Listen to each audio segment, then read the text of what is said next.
अरे वाह मेरे नन्हे वैज्ञानिकों, कैसे हैं आप सब। मैं हूं आपका दोस्त और आज हम एक बहुत ही रोमांचक सफर पर निकलने वाले हैं। क्या आपने कभी सोचा है कि अंडे के अंदर एक छोटा सा चूजा कैसे सांस लेता है, कैसे खाना खाता है और कैसे खुद को सुरक्षित रखता है।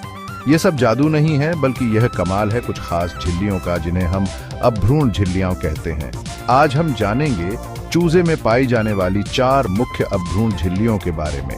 ये झिल्लियां किसी सुपर हीरो टीम की तरह काम करती हैं, जो नन्हे भ्रूण को हर तरह से मदद करती हैं ताकि वह स्वस्थ और सुरक्षित रूप से विकसित हो सके। ये झिल्लियां भ्रूण के पोषण, सुरक्षा, श्वसन तथा अपशिष्ट निष्कासन में महत्वपूर्ण भूमिका निभाती हैं। सोचिए, एक छोटा सा जीवन जो अभी दुनिया में आया भी नहीं है, उसके लिए ये झिल्लियां कितनी जरूरी है।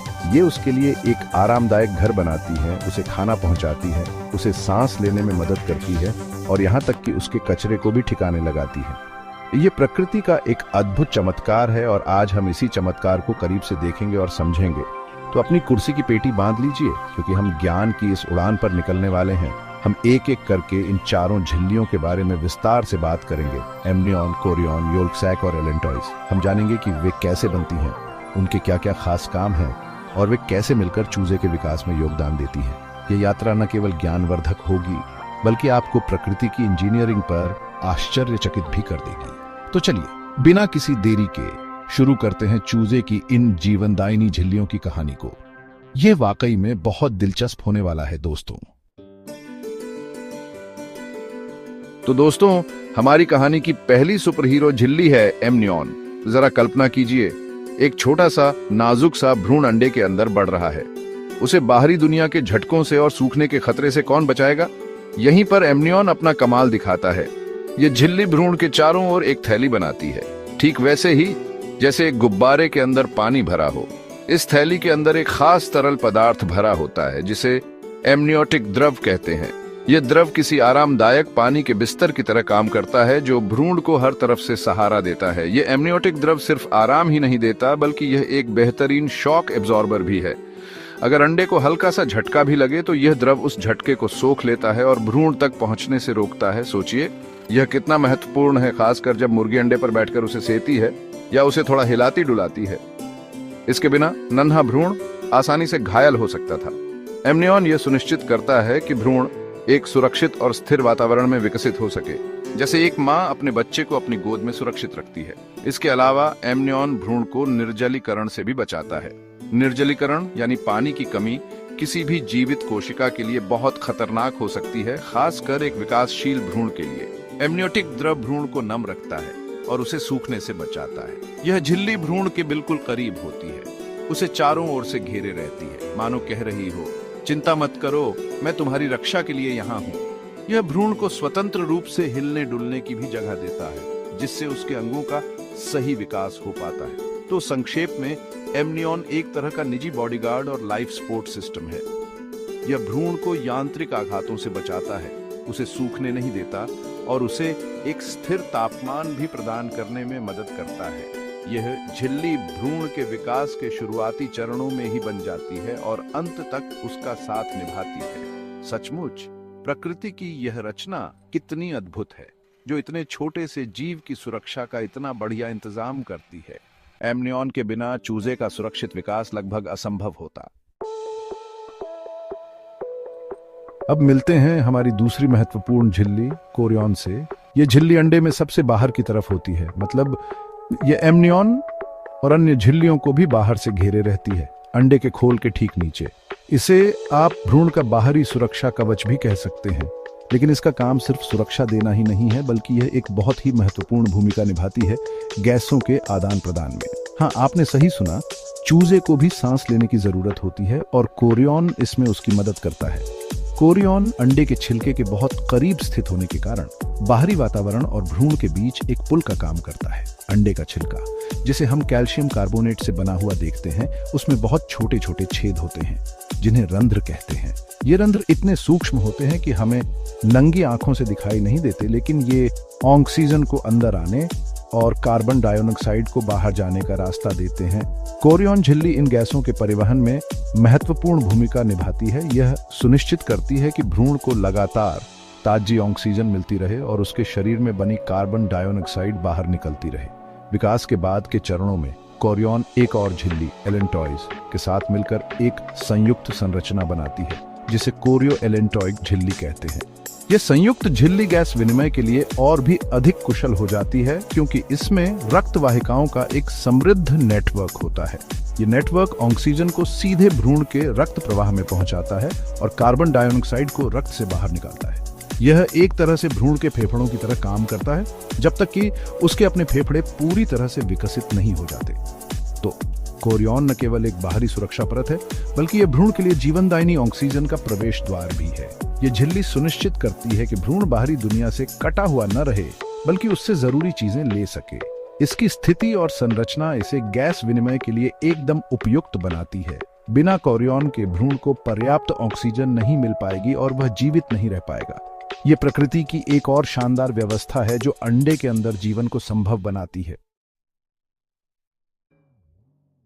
चैप्टर 3 टाइटल वाइटलिन थैली योल्क सैक भ्रूण का पोषण भंडार बॉडी। चलिए दोस्तों, अब हम मिलते हैं भ्रूण के निजी शेफ और पोषण विशेषज्ञ से यानी वाइटलिन थैली या योल्क सैक से। जैसा कि नाम से ही पता चलता है, यह झिल्ली योल्क यानी अंडे की जर्दी को घेरे रहती है। हम सभी जानते हैं कि अंडे की जर्दी पोषक तत्वों से भरपूर होती है और यही जर्दी विकासशील भ्रूण का मुख्य भोजन स्रोत होती है। योल्क सैक का काम इसी योल्क को संभाल कर रखना और उसमें से पोषक तत्वों को निकालकर भ्रूण तक पहुंचाना है। यह बिल्कुल वैसा ही है जैसे हमारे लिए एक लंच बॉक्स होता है जिसमें हमारा खाना सुरक्षित रहता है। योल्क सैक सिर्फ योल्क को घेरता ही नहीं है बल्कि यह सक्रिय रूप से योल्क के जटिल पोषक तत्वों जैसे कि वसा और प्रोटीन का पाचन भी करता है। इस झिल्ली में विशेष कोशिकाएं होती हैं जो एंजाइम स्रावित करती हैं। ये एंजाइम योल्क के बड़े अणुओं को छोटे सरल अणुओं में तोड़ देते हैं जिन्हें भ्रूण आसानी से अवशोषित कर सकता है। फिर ये पचे हुए पोषक तत्व रक्त वाहिकाओं के माध्यम से जो योल्क सैक की दीवार में विकसित होती हैं भ्रूण तक पहुंचाए जाते हैं। यह एक निरंतर प्रक्रिया है जो भ्रूण को उसके विकास के लिए आवश्यक ऊर्जा और निर्माण सामग्री प्रदान करती है। योल्क सैक का एक और बहुत महत्वपूर्ण काम है, खासकर भ्रूण के विकास की प्रारंभिक अवस्था में। यह रक्त कोशिकाओं का निर्माण करने वाले पहले स्थानों में से एक है। हाँ, जब तक भ्रूण का अपना अस्थि मज्जा बोन मैरो विकसित नहीं हो जाता तब तक योल्क सैक लाल रक्त कोशिकाओं और अन्य रक्त कोशिकाओं के उत्पादन में मदद करता है। ये रक्त कोशिकाएं ऑक्सीजन और पोषक तत्वों को भ्रूण के विभिन्न भागों तक पहुंचाने के लिए अत्यंत आवश्यक हैं। तो योल्क सैक न केवल भोजन प्रदान करता है बल्कि जीवन के लिए जरूरी रक्त का भी प्रारंभिक स्रोत होता है। जैसे जैसे भ्रूण बढ़ता है और योल्क का उपयोग करता जाता है, योल्क सैक धीरे धीरे छोटा होता जाता है। चूजा निकलने से ठीक पहले बचा हुआ योल्क सैक भ्रूण के शरीर के अंदर खींच लिया जाता है। यह सुनिश्चित करता है कि चूजे के जन्म के बाद भी उसके पास कुछ दिनों के लिए पोषण का भंडार उपलब्ध रहे, जब तक कि वह खुद से दाना चुगना शुरू न कर दे। तो योल्क सैक एक अद्भुत बहुउद्देशीय झिल्ली है जो भ्रूण के पोषण और प्रारंभिक रक्त निर्माण की जरूरतों का ख्याल रखती है। यह सुनिश्चित करती है कि नन्हा चूजा भूखा न रहे और स्वस्थ रूप से बढ़ता रहे। चैप्टर 4 टाइटल एलेंटॉइस अपशिष्ट प्रबंधक और श्वसन में सहायक बॉडी। और अब हमारी सूची की आखिरी लेकिन उतनी ही महत्वपूर्ण झिल्ली है एलेंटॉइस। अगर योल्क सैक भ्रूण का किचन था तो एलेंटॉइस को आप भ्रूण का कूड़ेदान और अतिरिक्त श्वसन अंग कह सकते हैं। जी हाँ, यह सुनने में थोड़ा अजीब लग सकता है लेकिन विकासशील भ्रूण भी अपशिष्ट पदार्थ उत्पन्न करता है, मुख्य रूप से यूरिक एसिड के रूप में। और इन अपशिष्ट पदार्थों को कहीं तो जमा करना होगा ताकि वे भ्रूण को नुकसान न पहुंचाए। एलेंटॉइस यही काम करता है। ये एक थैली जैसी संरचना होती है जो भ्रूण के पाचन तंत्र से निकलती है और धीरे धीरे बड़ी होती जाती है। एलेंटॉइस भ्रूणीय अपशिष्ट, विशेष रूप से नाइट्रोजन युक्त अपशिष्ट को संग्रहित करता है। चूंकि अंडा एक बंद प्रणाली है इसलिए इन अपशिष्टों को बाहर नहीं निकाला जा सकता। एलेंटॉइस इन हानिकारक पदार्थों को भ्रूण से दूर एक सुरक्षित स्थान पर जमा करके रखता है जिससे भ्रूण का वातावरण स्वच्छ बना रहता है। अगर ये अपशिष्ट भ्रूण के संपर्क में रहें तो वे उसके विकास के लिए जहरीले साबित हो सकते हैं। तो एलेंटॉइस एक तरह से सफाई कर्मचारी की भूमिका निभाता है जो भ्रूण को उसके अपने कचरे से बचाता है। यह कितना चतुर डिजाइन है ना? लेकिन एलेंटॉइस का काम सिर्फ कचरा इकट्ठा करना ही नहीं है। यह श्वसन में भी एक महत्वपूर्ण सहायक भूमिका निभाता है। जैसा कि हमने कोरियन के बारे में बात करते समय उल्लेख किया था, एलेंटॉइस कोरियन के साथ मिलकर कोरियो एलेंटॉइक झिल्ली बनाता है। यह संयुक्त झिल्ली रक्त वाहिकाओं से भरपूर होती है और अंडे के छिलके के ठीक नीचे स्थित होती है, जिससे यह गैस विनिमय के लिए एक बहुत बड़ा सतह क्षेत्र प्रदान करती है। एलेंटॉइस की रक्त वाहिकाएं ऑक्सीजन को अवशोषित करती हैं और कार्बन डाइऑक्साइड को बाहर निकालती है। इस प्रकार भ्रूण के श्वसन में सक्रिय रूप से भाग लेती है। इसके अतिरिक्त कोरियो एलेंटॉइक झिल्ली का एक और दिलचस्प काम है। ये अंडे के खोल से कैल्शियम का अवशोषण करने में मदद करती है। भ्रूण को अपनी हड्डियां और कंकाल बनाने के लिए कैल्शियम की बहुत आवश्यकता होती है और अंडे का छिलका कैल्शियम का एक समृद्ध स्रोत है। कोरियो एलेंटॉइक झिल्ली इस कैल्शियम को छिलके से निकालकर भ्रूण तक पहुंचाती है। तो एलेंटॉइस एक बहुकार्यात्मक झिल्ली है। यह अपशिष्ट जमा करती है, श्वसन में मदद करती है और कैल्शियम अवशोषण में भी भूमिका निभाती है। ये सचमुच भ्रूण के विकास के लिए एक अनिवार्य संरचना है।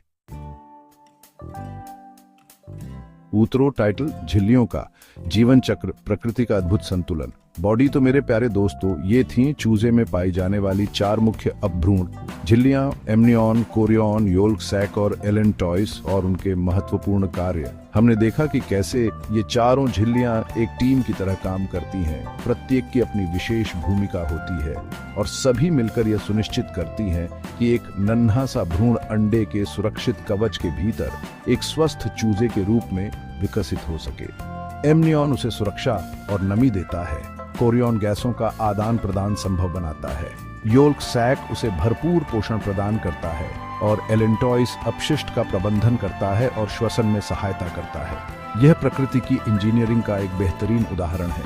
उम्मीद है कि आपको यह जानकारी उपयोगी लगी होगी और चूजे के विकास की इस जटिल प्रक्रिया को समझने में मदद मिली होगी। यह जानना कितना आश्चर्यजनक है कि इतने छोटे से जीव के लिए प्रकृति ने कितने अद्भुत और जटिल इंतजाम किए हैं। इन झिल्लियों का अध्ययन हमें जीवन की जटिलताओं और उसके अद्भुत अनुकूलन के बारे में बहुत कुछ सिखाता है। अगली बार जब आप एक अंडा देखें तो शायद आप उसके अंदर चल रही इस अविश्वसनीय जीवन निर्माण प्रक्रिया के बारे में सोचेंगे और इन नन्ही झिल्लियों के महत्वपूर्ण योगदान को याद करेंगे। जीव विज्ञान की दुनिया ऐसे ही अनगिनत रहस्यों और आश्चर्यों से भरी पड़ी है। यदि आप ऐसे ही और रोचक तथ्यों और गहन जानकारियों को जानना चाहते हैं तो अधिक जानकारी के लिए हमारे चैनल बायोलॉजी क्लासेस को सब्सक्राइब करना न भूलें और हाँ, उस बेल आइकन को भी जरूर दबाएं ताकि जब भी हम कोई नया वीडियो अपलोड करें तो आपको तुरंत सूचना मिल जाए। हमारे साथ जुड़े रहने के लिए धन्यवाद। अगली बार फिर मिलेंगे एक और रोमांचक वैज्ञानिक यात्रा के साथ। तब तक सीखते रहें, खोजते रहें। Zooming out.